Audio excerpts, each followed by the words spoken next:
Wah, Hazwani Helmi, si aktivis kemanusiaan yang juga pelakon tu. Ada ucapan istimewa tau sempena hari lahir kawan baik dia, Ardel Ariana. Diorang ni sama-sama terlibat dalam misi kemanusiaan yang hebat, Global Sumut Flotilla 2.0.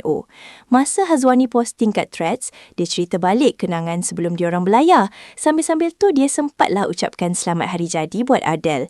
Throwback sebelum berlayar. Selamat hari jadi Ardel, cantik betul Allah aturkan tarikh ni. Semoga kau sentiasa dalam lindungan dia. Tulis Hazwani. Bukan tu je, Hazwani siap cerita lagi macam mana Ardel tu ada kat atas kapal. Dia puji Ardel ni baik sangat, suka tolong orang.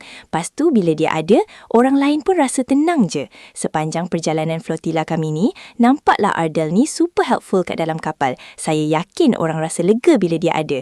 Tambah Hazwani lagi. Oh ya, sebelum ni Heliza Helmi dengan adik dia, Hazwani Helmi, cakap yang diorang join misi Global Sumut Flotilla GSF 2.0 ni sebab nak tunjukkan semangat perjuangan, bawa doa dan harapan dari Malaysia. Diorang tekankan yang sumut tu bukan sekadar perkataan, tapi simbol kekuatan dan ketabahan dalam perjuangan yang dah lama berterusan. Difahamkan misi ni besar tau, melibatkan lebih 80 kapal dan 1,000 lebih peserta dari seluruh dunia. Diorang bawa misi kemanusiaan dan bantuan asas untuk orang yang terjejas. Terima kasih kerana menonton Chua Viral TV. Jangan lupa like, komen, dan subscribe untuk terus dapatkan update terkini tentang dunia hiburan Malaysia. Jumpa lagi di video seterusnya. Stay tuned untuk lebih banyak kisah sensasi.